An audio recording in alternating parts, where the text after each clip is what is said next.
और कहाँ चले गए राजेंद्र राठौर जी। उनसे पूछा जाना चाहिए कि किस कारण उनको बैठक छोड़ करके जाना पड़ा। मैंने कहा न पूत के पैर पालने में नजर आते हैं। ये अंतिम लड़ाई है क्या? बैठे तो हैं भजन लाल जी, हम लड़ेंगे इनके नेतृत्व में अगला चुनाव, जीत करके दिखाएंगे अपनी सारी की सारी सीटों को वापस। यह लक्ष्य होना चाहिए। माननीय भजन लाल शर्मा का नाक न कटवाइएगा। लोकसभा में मिली हार से सबक लेते हुए भाजपा अब और आक्रामक रूप में नजर आ रही है। राजस्थान में उपचुनाव से पहले बीजेपी ने सदस्यता अभियान की शुरुआत करने की घोषणा कर दी, पर इससे पहले क्या बीजेपी के ही वरिष्ठ नेता इसे लेकर सीरियस नजर आते हैं? सवाल इसलिए क्योंकि कार्यशाला में जब प्रभारी डॉक्टर राधा मोहन दास अग्रवाल ने अटेंडेंस लगाई तो आंकड़े चौंकाने वाले थे, जिसके बाद उनका पारा बढ़ गया। आज की इस बैठक में 24 माननीय मंत्रीगणों को रहना था, उनमें से 16 यहाँ उपस्थित हैं। 14 सांसदों को रहना था, उसमें से 10 यहाँ उपस्थित हैं। 115 विधायकों को यहाँ रहना था, 64 विधायक यहाँ उपस्थित हैं। 44 जिलों के अध्यक्षों को रहना था, 38 जिला के अध्यक्ष यहाँ उपस्थित हैं। माननीय प्रदेश अध्यक्ष जी से मेरा आग्रह है, इन सभी से पूछा जाए संगठन पर्व के इस महान कार्य में उनकी रुचि क्यों नहीं है, किस कारण वो मीटिंग में नहीं है।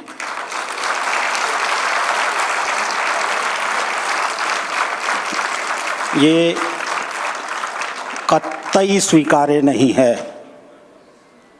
माननीय मुख्यमंत्री से अधिक व्यस्त कौन हो सकता है, कोई बताए? अगर माननीय मुख्यमंत्री पूरे कार्यक्रम में, एक सुबह से लेकर पूरे कार्यक्रम में यहाँ तक बैठ सकते हैं,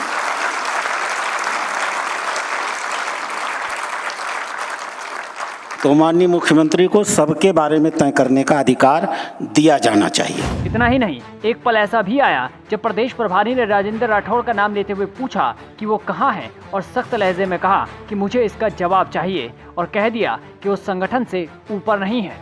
हमारे सामने बैठे हुए पूर्व प्रदेश अध्यक्ष माननीय सीपी जोशी जी, पूर्व प्रदेश अध्यक्ष माननीय श्री अशोक जी, और कहाँ चले गए राजेंद्र राठौर जी। देखिए, मैं नज़र सब पर रखता हूँ, इसी बहाने अटेंडेंस उनकी भी लग गई। उनसे पूछा जाना चाहिए कि किस कारण उनको बैठक छोड़ करके जाना पड़ा। ये आपका दायित्व है कि मुझे बताइए। कोई संगठन से ऊपर नहीं है। सिर्फ राजेंद्र राठौर ही नहीं, इस कार्यशाला में पूर्व सीएम वसुंधरा राजे भी नहीं थी। ऐसे में सवाल उठते कि क्या राज्य पार्टी से नाराज चल रही हैं। उससे पहले ही अपने भाषण में प्रदेश प्रभारी ने पूर्व सीएम वसुंधरा राजे का जिक्र कर उनकी उपलब्धियां भी गिनवाई। हमारे कार्यक्रम में हमारी बहन वसुंधरा दीदी यहाँ नहीं है। उन्हें यहाँ न होने की बहुत पीड़ा है। उन्होंने माननीय अध्यक्ष जी से भी कहा और मुझसे भी कहा। परसों जब वो दिल्ली आई थी तो मैं खुद देख रहा था, बड़ी अजीब सी कमज़ोर सी लग रही थी। मैंने उनसे पूछा भी आज अध्यक्ष जी से कि वसुंधरा दीदी इतनी कमज़ोर क्यों लग रही थी। यह उनका कार्यकर्ता बोध था। हमारा एक विधायक, हमारा दुर्भाग्य है, हमारे बीच में आज नहीं है। वो उससे मिलने गई। मिलने के बाद उन्हें दिल्ली की बैठक में आना था। 700 किलोमीटर की यात्रा सड़क से पूरी करके वो दिल्ली पहुंची थी। यह हमारे भारतीय जनता पार्टी के कार्यकर्ता की पहचान है। 10 साल यहाँ की मुख्यमंत्री रही हैं, 5 बार सांसद रही हैं, बहुत सारे विभागों को उन्होंने संचालित किया है। मैं कम से कम 2 विभागों की चर्चा कर सकता हूँ। एक तो जिसे आजकल हम लोग MSME विभाग कहते हैं, उस समय उसका नाम MSME विभाग नहीं होता था। खरीदी और टेंडर में गरीब और छोटे व्यवसायियों के माल को खरीदने की प्राथमिकता दी जाए। बड़े उद्योगपतियों को या सरकार को भी छोटे उद्योगपतियों के उत्पाद को खरीदने की बाध्यता की जाए। पहली बार यह रिजर्वेशन इस देश में वसुंधरा जी ही लेकर के आई थी जब वो केंद्रीय राज्य मंत्री थी। और 98 में पहली बार सांसद बनी और बनते ही मान केंद्रीय विदेश राज्य मंत्री बन गई। मैंने कहा न, पूत के पैर पालने में नज़र आते हैं।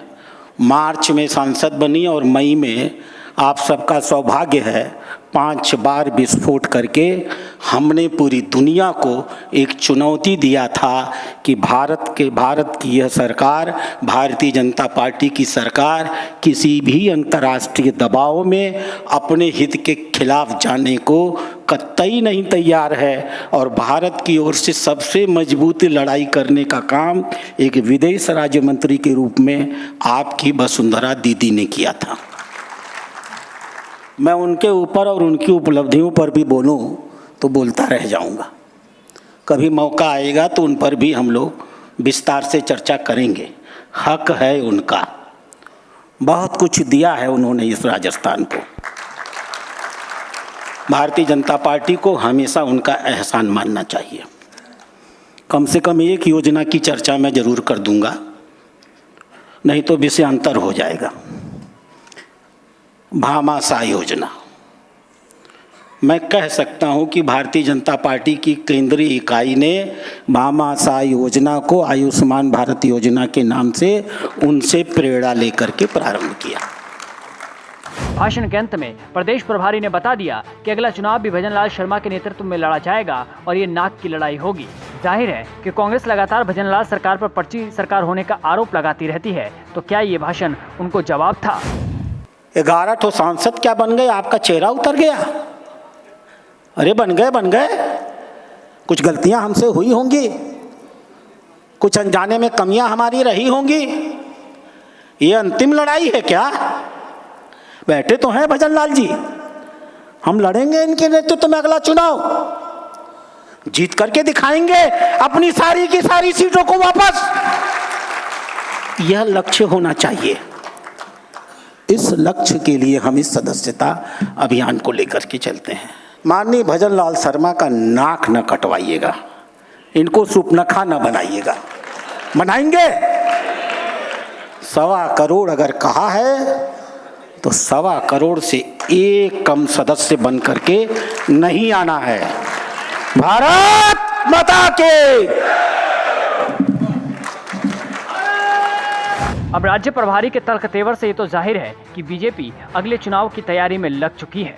Bureau report, political panchayat.